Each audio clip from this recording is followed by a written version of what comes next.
আমার কোনো মা বাপ আত্মীয় স্বজন ছেলে সন্তান এই পৃথিবীতে কেউ বাঁচা নাই। আমার কবরে আমার আপন হিসাবে নামার মতো কেউ নাই। 5 দিন ধরে ভিক্ষার টাকা জমা করে রেখে আমার ঘর পর্যন্ত আপনি পৌঁছায় দিয়েছেন, বোঝা যায় আপনি আমার আপন। আপনার কাছে আমার একটা আরজি হলো, যদি আপনি শুনেন আপনার এই ভাইটা ইন্তেকাল করেছে, তা আপনার কাছে দাবি হলো আপনি আমার জানাজাটা পড়াইবেন। আপন লোকে জানাজা পড়াইলে জানাজায় দরদ হয়। আপনার কাছে আবেদন হলো আপনি আমায় গোসল দিবেন। আপন লোকে মাইয়িতরে গোসল দিলে ভালো করে গোসল দেয়। আপনার কাছে আবেদন হলো আপনি আমার লাশটাকে নিজ রাতে কবরে নামাইবেন। আপন লোক যদি লাশ কবরে নামায় দরদ সহকারে নামায়। আপনি আমার আপন, এই জমিনে আপনি ছাড়া আমার আপন আর কেউ নাই, আপনি আমারে কবরে নামাবেন। লোকটা ওয়াদা করেছে। বাড়ি যাইতে না যাইতে পরের দিন সকালবেলায় খবর শুনে ভিক্ষুক নাকি মারা গেছে।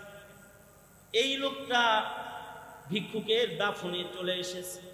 থানভী রহমাতুল্লাহ আলাইহি বলেন, লাশটা নিয়ে যখন কবরে নামছে, এই দানবীর লোকটার পকেটের ভিতরে একটা জরুরি সরকারি কাগজ ছিল। এটা কবরের ভিতরে পড়ে গেছে তার অজান্তে।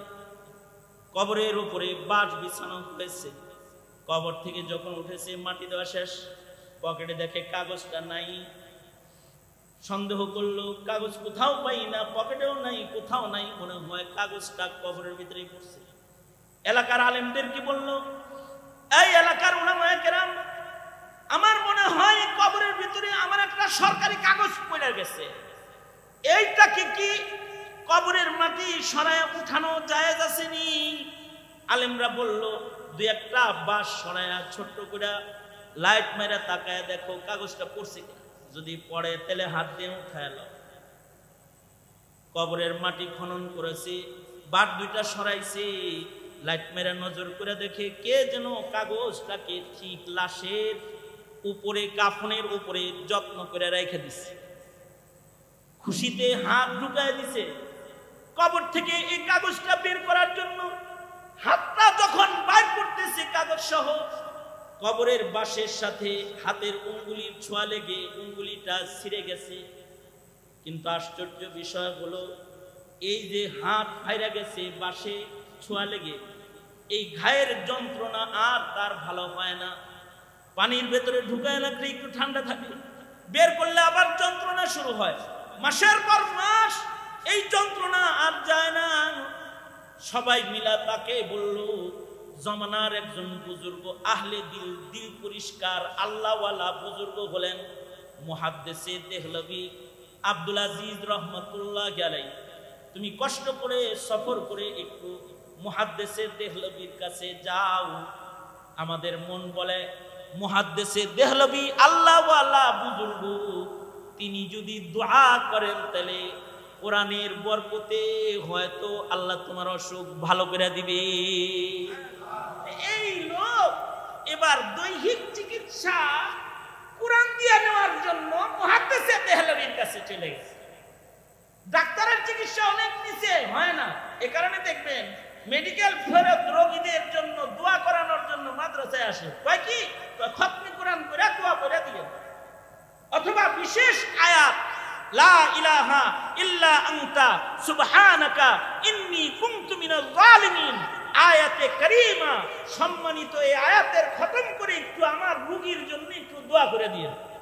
হয় এরকম যে মেডিকেল ফেরত, কিন্তু খাতমে কোরআন, খাতমে বুখারী, খাতমে আয়াতের বরকতে বহু মানুষকে আল্লাহ তাআলা শিফায়ে কামিলা দান করে। আল্লাহু আকবার কাবীরা হয়ে যায়, কারণ ফিহি শিফা, এর ভেতরেও আল্লাহ তাআলা জাতির জন্য রোগ মুক্তির আয়োজনও রেখেছেন। তে মুহাদ্দিসে দেহলভীর কাছে গেছে যে হাতের জ্বালা পোড়া ভালো হয় না। মুহাদ্দিসে দেহলভীর কাছে লম্বা সফর করে লোকটা গেছে, পায়দল হাইটা যায়, বলে মুহাদ্দিস দেহলভী, এই যে এই জায়গার গাটা এটা ভালো হইতেছে না, একটু কোরআন করে ফু দিয়ে দেন, আপনি একটু দোয়া করে দেন। আমার মন বলে আপনি দোয়া করলে ভালো হবে। মুহাদ্দিসে দেহলভী বলে, তোমার এই ঘাটটা কেমনে হয়েছে? এটা কবরের বাঁশের আঁচল লেগেছে। আমি একটা মাইয়িতরে কবরে নামাইছিলাম, আমার একটা জরুরি কাগজ কবরে পড়ে গেছিল, উঠাইতে যাইয়া আমার হাতের ভেতরে আঁচল লেগেছে। মুহাদ্দিসে দেহলভী বলে, তোমরা কবর খনন করার পূর্বে হয়তো ওই মাইয়িতের কবরের মধ্যে জাহান্নামের আযাবের অংশ হইতেছিল। এই কবরের ভেতরে যে আযাবটা হইতেছিল, এই আযাবের একটা আসর বাঁশে লেগেছে, আর বাঁশের সাথে তোমার হাত লেগে কবরের আযাবের দোজকের আসরটা তোমার হাতে লেগেছে। এই যে জ্বলনটা তোমার আছে, এই জ্বলনটা দুনিয়ার অসুস্থতা নয়, এটা কবরের আযাবের আসর এখানে লেগেছে। সুতরাং তোমার এই হাতের জ্বলন তো সাধারণভাবে মরণের আগে আর ভালো হবে না। এই কথাটা যখন মুহাদ্দিসে দেহলভী খালি বলছে, এই লোক তো চিৎকার করে কান্না শুরু করছে, হাউমাউ করে কাঁদতেছে, অনেক কান্না করতেছে। কেন কান্না করে? হায় রে, এতটুকুন বাঁশের আসরের জ্বলন যদি এইরকম হয় যা আমি এখন অনুভব করতেছি, তাইলে কাউকে যদি এক সেকেন্ডও কবরে দোজখের আগুনের ভিতরে একটু ঘুরানো হয়, এইটার জ্বলনটা তাইলে কেমন হবে? অথবা যদি আমার অপবিত্র অন্তর ও অপবিত্র আমলনামার কারণে আমাকে যদি দোজখের আগুনে নিক্ষেপ করা হয়, তাহলে এইটার যন্ত্রণাটা কিরকম হবে? এই ভয়ে, দোজখের ভয়ে এই লোকটা চিৎকার করে কান্না শুরু করছে। এমন ভাবে কাঁদতেছে যে হযরত থানভী বলেন, কাঁদতে কাঁদতে যখন তার চোখ দিয়ে দরদর করে পানি ঝরতেছে, মুহাদ্দিসে দেহলভীর পাশে বসে বসে হাউমাউ করে যখন কাঁদতেছে, তো আব্দুল আজিজ মুহাদ্দিসে দেহলভী ওই লোকের চোখ থেকে গড়ায় পড়া পানিগুলোকে হাত দিয়ে মুইসা তার জ্বলনের ভেতরে লাগাই দিছে। একদিক দিয়ে চোখের পানি লাগাইছে, সাথে সাথে হাতের জ্বলন ভালো হইয়া যায়। মুহাদ্দিসে দেহলভী বলে, এই আমার ছাত্ররা, তোমরা দেখলে হাতে জ্বলন নিয়ে এ লোকটা এখানে এসেছে, কিন্তু মুহূর্তের মধ্যে তার হাতের জ্বলন ভালো হয়েছে। তার হাতের জ্বলন এটা ভালো হওয়া, এইটা তোমরা কিন্তু আমি মুহাদ্দিসে দেহলভীর কারামত মনে কইরো না,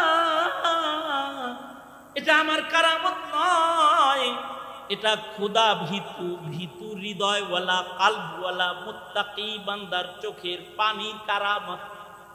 সে যে দোজখের ভয়ে দিলের ভেতরে তাকওয়া লয়ে, পাক দিল লয়ে যে কামছে, এ পাক দিল তাকওয়া ভরা দিলের চোখের পানি যখন গড়ায়া পড়ছে, এই চোখের পানির পাওয়ার তো এত বেশি, এ চোখের পানি দোজখের আগুনকে নিভায়া ফেলার ক্ষমতা রাখে।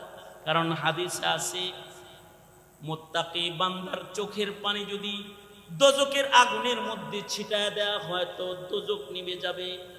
দোজখের দিকে ফিকে মারলে দোজখ পেছনে চলে যাবে। চোখের পানির বড় পাওয়ার, এই পাওয়ারওয়ালা চোখের পানি কিন্তু ভালো দেহের মানুষের হৃদয়, ভালো দেহের মানুষের চোখ দিয়া বাইর হয় না। এই পাওয়ারওয়ালা চোখের পানি কিন্তু সুন্দর চামড়ার মানুষের চোখ দিয়া বাইর হয় না।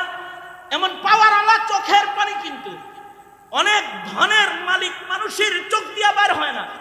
এই পাওয়ারওয়ালা চোখের পানিটা তাদের চোখ দিয়া বাইর হয় যাদের কলবে সালিম, যাদের হৃদয়টা রোগমুক্ত হৃদয়, যাদের হৃদয়ের ভিতরে কোনো অসুখ নাই। তারা শয়তানের ওয়াসওয়াসা থেকে নিজের দিলকে বাঁচাইছে। যে শয়তান ধোঁকা দিয়ে ভাগ্যা যায়, বারবার বারবার যে শয়তানটা ভেগে যায় ধোঁকা দিয়ে দিয়ে, শয়তান, এই শয়তানের ওয়াসওয়াসা থেকে দিলকে তারা বাঁচাইছে। আর তারা মানুষ শয়তানের ধোঁকা থেকেও নিজের কলবকে বাঁচায়া, যারা নিজের হৃদয়টাকে স্বচ্ছ রেখেছে, তাকওয়া ভরা দিল বানাইছে, এমন মুত্তাকি বান্দার চোখের পানি হাতের জ্বলন নয়, এমন মুত্তাকি বান্দার চোখের পানি দোজখের আগুন নিভায়া ফেলায়। সালিম হইতে হবে, সুন্দর দিলওয়ালা মানুষ হইতে হবে। আর এই সুন্দর দিল বানাইতে শুধু নিজের চেষ্টা না, শয়তান ও জিন শয়তান ও মানুষ শয়তানের সকল অপচেষ্টার থেকে কলবে সালিম করার মেহনতে যে সূরার আশ্রয়ে, আল্লাহর আশ্রয় কামনা করতে হয়, সেই সূরাটাই হলো সূরা নাস।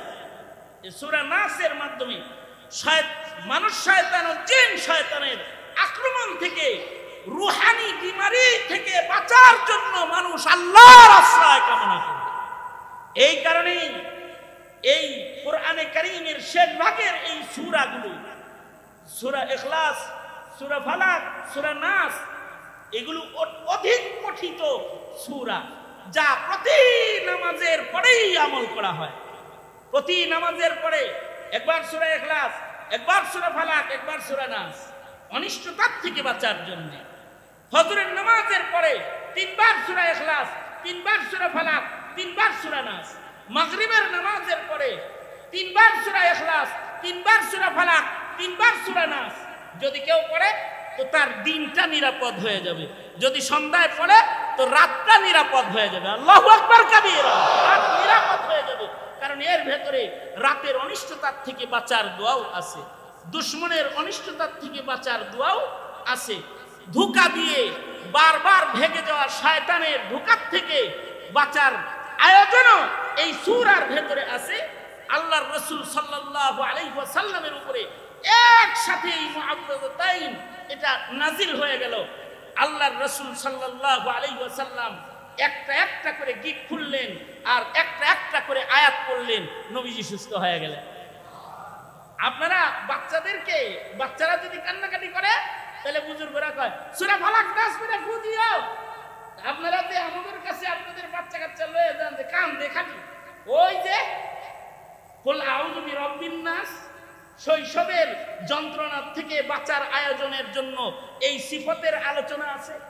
আমরা করি কি, সূরা ফাতিহা, সূরা ফালাক, সূরা নাস পড়া তেলে পানিতে ফু দিয়া দিই। এটা ব্যবহার করে হুজুর খুব ভালো, ওই তেলটা ফুরায় গেছে গা, কয়দিন ভালো ছিল, এখন আবার যন্ত্রণা শুরু হয়েছে, আবার ফু দিয়ে দেন। আবার ফুজে দিছে, হুজুর কি আসমান থেকে অন্য কোনো ওষুধ নাজিল করছে নাকি? এই পুরান জিনিস দিয়েই ফু দিছে। তাহলে এর চাইতে ভালো হলো নিজের ছেলে মেয়েরে কমাস কম এই সূরাগুলার তিলাওয়াত, বিশুদ্ধ তিলাওয়াত শিখায় দেন। সে নিজেই প্রতি নামাজের পরে পরে